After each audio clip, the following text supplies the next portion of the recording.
এবার গাজা যুদ্ধের 94তম দিনে তেল আবিবে ভয়াবহ রকেট বৃষ্টি করলো হামাস। আরো বিস্তারিত জানিয়ে দিব। এদিকে ইউক্রেনে একদিনে 51টি ক্ষেপণাস্ত্র নিক্ষেপ করেছে রাশিয়া। আবারও মিয়ানমারে জান্তা বাহিনীর বিমান হামলা, শিশুসহ অন্তত 15 জন নিহত। এদিকে গাইডেড ক্ষেপণাস্ত্র তৈরিতে ইরানের সহায়তা পেয়েছে হামাস, দাবি রিপোর্টে। আরো জানিয়ে দিব, এবার সন্দেহভাজন ব্রিটিশ গুপ্তচরকে আটকের দাবি চীনের। এদিকে তাইওয়ানের ভোট উৎসবে চীনের বেলুন আতঙ্ক। ইসরায়েল বিরোধী যুদ্ধে আল আকসা তুফান টার্নিং পয়েন্ট, দাবি ইরানি জেনারেলের। এবং সর্বশেষে জানিয়ে দিব, এবার হিজবুল্লাহ আগ্রাসন বাড়ালে আরেকটি যুদ্ধ দেখবে বিশ্ব, হুঁশিয়ারি ইসরায়েলের। শুনছিলেন সংবাদ শিরোনাম, এখন বিস্তারিত। তবে তার আগে অনুরোধ থাকবে, এই ভিডিওতে একটি লাইক দিন এবং কমেন্টস করে জানিয়ে দিন আপনি কোন জেলা থেকে বা কোথা থেকে আমাদের সাথে যুক্ত রয়েছেন। এবং সংবাদের সর্বশেষ গুরুত্বপূর্ণ আপডেট পেতে চ্যানেলটি সাবস্ক্রাইব করে আমাদের সঙ্গেই থাকুন। এবার গাজা যুদ্ধের 94তম দিনে তেল আবিবে ভয়াবহ রকেট বৃষ্টি করলো হামাস। অবরুদ্ধ গাজা উপত্যকার নিরপরাধ বেসামরিক নাগরিকদের বিরুদ্ধে ইহুদিবাদী ইসরায়েলের ভয়াবহ গণহত্যার প্রতিশোধ হিসেবে তেল আবিব ও এর আশেপাশের এলাকাগুলিতে নতুন করে রকেট হামলা চালিয়েছেন ফিলিস্তিনি যোদ্ধারা। গত রাতে গাজা উপত্যকা থেকে ইসরায়েলের রাজধানী তেল আবিব লক্ষ্য করে ঝাঁকে ঝাঁকে রকেট নিক্ষেপ করেন হামাসের সামরিক বাহিনী ইজাদ্দিন আল কাসাম ব্রিগেডের যোদ্ধারা। ফিলিস্তিনি গণমাধ্যম জানিয়েছে, যুদ্ধের 94তম দিনে গাজা থেকে রকেট বৃষ্টি শুরু হলে তেল আবিব এর দক্ষিণে প্রায় 30টি শহরে একযোগে সাইরেনের ভয়ঙ্কর শব্দে বেজে ওঠে। ফলে এসব শহরের ইহুদিবাদী অধিবাসীরা আশ্রয় কেন্দ্রগুলোতে পালাতে থাকে। তবে তাৎক্ষণিকভাবে ইসরায়েল সরকার এই হামলার ক্ষয়ক্ষতির বিবরণ প্রকাশ করেনি। ইহুদিবাদী ইসরায়েল যখন গাজা উপত্যকার স্থল অভিযানে ব্যাপক সাফল্য পাওয়ার দাবি করেছে, তখন যুদ্ধ শুরুর 3 মাসের বেশি সময় পার হলেও তেল আবিবে রকেট পাঠানোর ঘটনায় হামাসের ব্যাপক সক্ষমতা ফুটে উঠেছে। এর আগে ইংরেজি নববর্ষের প্রথম দিন কাসাম ব্রিগেড তেল আবিব ও এর শহরতলিগুলো লক্ষ্য করে ঝাঁকে ঝাঁকে রকেট নিক্ষেপ করে। ওই হামলায় বেশ কয়েকটি ইসরায়েলি সামরিক যান ধ্বংস এবং 1 ডজনের বেশি দখলদার সেনা নিহত হয়। ওই হামলার পর আল কাসাম ব্রিগেডের মুখপাত্র আবু ওবায়দা বলেছিলেন, ফিলিস্তিনি যোদ্ধারা গাজা উপত্যকার আকাশে একটি ইসরায়েলি সামরিক হেলিকপ্টার লক্ষ্য করেও গুলি চালিয়েছেন। সূত্র পার্স টুডে। এদিকে ইউক্রেনে একদিনে ভয়াবহ 51টি ক্ষেপণাস্ত্র নিক্ষেপ করেছে রাশিয়া। ইউক্রেনে সোমবার ভোরে 51টি ক্ষেপণাস্ত্র নিক্ষেপ করেছে রাশিয়া। এই হামলায় ইউক্রেনের অন্তত 4 জন বেসামরিক নাগরিক নিহত হয়েছেন। আহত হয়েছেন আরো 5 জন। ইউক্রেনীয় কর্তৃপক্ষের বরাত দিয়ে ব্রিটিশ বার্তা সংস্থা রয়টার্স এ খবর জানিয়েছে। হামলার বিষয়ে রাশিয়া বলেছে, সোমবার সমুদ্র ও আকাশপথে ইউক্রেনের সামরিক শিল্প লক্ষ্যবস্তুতে আঘাত হেনেছে রুশ সেনারা। প্রতিদিন আপডেটে রুশ প্রতিরক্ষা মন্ত্রণালয় জানিয়েছে, সোমবার সকালে ইউক্রেনের সামরিক শিল্প কমপ্লেক্সের লক্ষ্যবস্তুতে কিনজাল হাইপারসনিক মিসাইল সিস্টেম সহ অত্যাধুনিক অস্ত্র দিয়ে একাধিক হামলা চালানো হয়েছে। এদিকে আকাশ প্রতিরক্ষা ব্যবস্থার মাধ্যমে রাশিয়া ছোড়া 51টির মধ্যে 18টি ভূপাতিত করেছে ইউক্রেনীয় সেনাবাহিনী। দেশটির টেলিভিশনে ইউক্রেনীয় বিমান বাহিনীর মুখপাত্র ইউরি ইহানাত বলেছেন, এসব ক্ষেপণাস্ত্র আটকানো বেশ কঠিন। রাশিয়ার উৎক্ষেপণ করা 8টি ড্রোন ভূপাতিত করার দাবি করেছে ইউক্রেন। ইউক্রেনের সত্য প্রবাহের মধ্যেই এই হামলাগুলো হয়েছে। বিলকুল জানিয়েছে, প্রচন্ড শীতের কারণে অঞ্চলটির 15,000 বাসিন্দা বিদ্যুৎহীন ছিল এবং স্থানীয় ট্রাম এবং ট্রলি বাস চলাচল বন্ধ রেখেছিল কর্তৃপক্ষ। আবারও মিয়ানমারে জান্তা বাহিনীর বিমান হামলা, শিশু সহ নিহত অন্তত 15 জন। মিয়ানমারের উত্তর পশ্চিম অঞ্চলে একটি গ্রামে বিমান হামলায় শিশু সহ অন্তত 15 জন নিহত হয়েছে। আহত হয়েছেন অন্তত 20 জন। স্থানীয় গণমাধ্যম গত রোববার এ তথ্য জানায়। তবে রাষ্ট্রীয় গণমাধ্যমের খবরে হামলার এ ঘটনাকে ভুয়া খবর বলে দাবি করা হয়েছে। দেশটির টেলিভিশন চ্যানেল MRTV বলেছে, ওই সময় সেই এলাকায় তাদের কোনো উড়োজাহাজ ছিল না। রোববার স্থানীয় সময় সকাল 10:15টার দিকে তামু জেলার খাম্পাত টাউনশিপের একটি গ্রামে এই হামলা হয়। তবে 2 জন প্রত্যক্ষদর্শী নিরাপত্তাহীনতার আশঙ্কায় নাম প্রকাশ না করার শর্তে AFP কে বলেন, মৃতের সংখ্যা আরো বেশি। প্রত্যক্ষদর্শীদের মধ্যে পুরুষ ব্যক্তিটি বলেন, হামলার সময় জান্তাদের একটি যুদ্ধবিমান তিনি দেখতে পেয়েছেন। হামলায় 8 জন শিশু সহ 19 জন নিহত হয়েছেন। ওই ব্যক্তি আরো বলেন, গ্রামের 2টি গির্জাকে লক্ষ্য করে প্রথম বোমা হামলাটি চালানো হয়। এর দ্বিতীয়টি চালানো হয় ভবন ছেড়ে পালিয়ে যাওয়া লোকজনের উপর। তাদের বেশিরভাগই গির্জার বাইরের এলাকায় মারা গেছেন। এই প্রত্যক্ষদর্শী বলেন, যুদ্ধ বিমান থেকে 6টি বোমা ফেলা হয়েছে। প্রত্যক্ষদর্শী আরো বলেন, দুটি গির্জাকে লক্ষ্য করে হামলা চালানো হলেও বোমাগুলো আঘাত হেনেছে গির্জার বাইরের কিছু বাড়ি ঘরে। আরেকটি বোমা আঘাত হেনেছে কমিউনিটি স্কুলের কাছে। এদিকে গাইডেড ক্ষেপণাস্ত্র তৈরিতে ইরানের সহায়তা পেয়েছে হামাস, দাবি রিপোর্টে।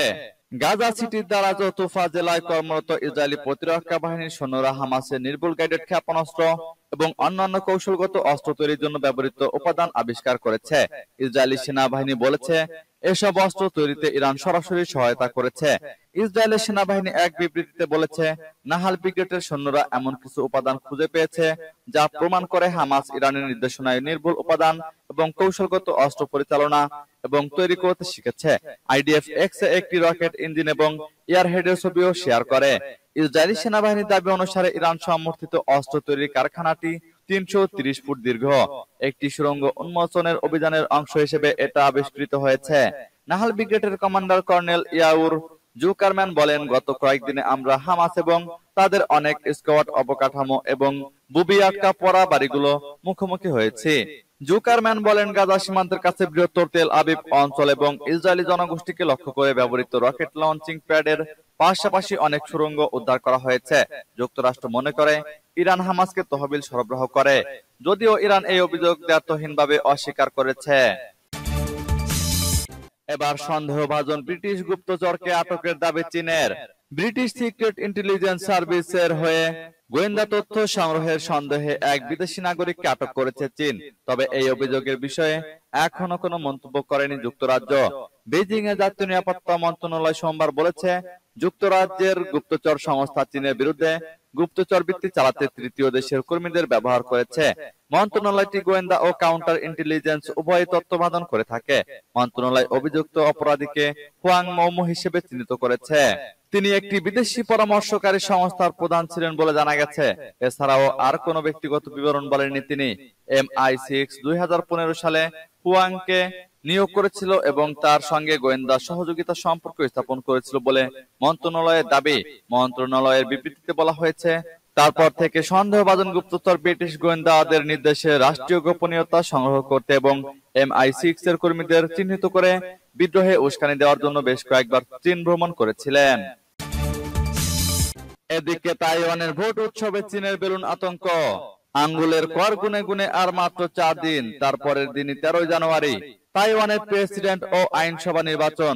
প্রদমে চলছে ভোট উৎসব। এরই মধ্যে দ্বীপ অঞ্চলে বেলুন আতঙ্ক ছড়ালো চীন। বেশ কিছুদিন ধরে দিনের বিভিন্ন সময়ে তাইওয়ানের আকাশে চীনা বেলুনগুলো উড়তে দেখা গেছে।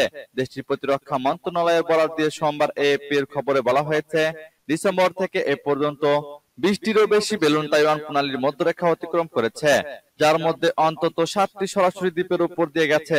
তাইওয়ানের থিঙ্ক ট্যাঙ্ক RAND কর্পোরেশনের policy initiative director Raymond Kuo বলেছেন, বেলুন উড়িয়ে CCP আসন্ন নির্বাচনের দৌড়ে তাইওয়ানের জনগণকে হতাশাগ্রস্ত করার চেষ্টা করছে। সূত্র BBC ও AFP-র। রোববার তৃতীয়বারের মতো আবারও তাইওয়ানের আকাশে 3টি চীনা নজরদারি বেলুন শনাক্ত করা হয়েছে বলে জানিয়েছে তাইওয়ানের পররাষ্ট্র মন্ত্রণালয়। সামরিক বাহিনী গ্রে জোন এটিকে তাইওয়ানকে হয়রানির একটি নতুন রূপ বলে অভিহিত করেছে। দেশটির প্রতিরক্ষা মন্ত্রণালয় ও বিমান চলাচল কর্তৃপক্ষ অভিযোগ করেছে, আকাশ সীমায় বিমান চলাচলের নিরাপত্তা বিঘ্নিত করতে এবং জনগণের মনস্তাত্ত্বিক যুদ্ধ চালাতে নজরদারি বেলুন উড়াচ্ছে চীন। প্রতিরক্ষা মন্ত্রণালয় অনুসারে দিনে এবং সন্ধ্যায় বেলুনগুলো উড়তে দেখা যায়। এক একটি 12,000 থেকে 36,000 ফুট পর্যন্ত উচ্চতায় থাকে। ইসরায়েল বিরোধী যুদ্ধে আল-আকসা তুফান টার্নিং পয়েন্ট, দাবি ইরানি জেনারেলের।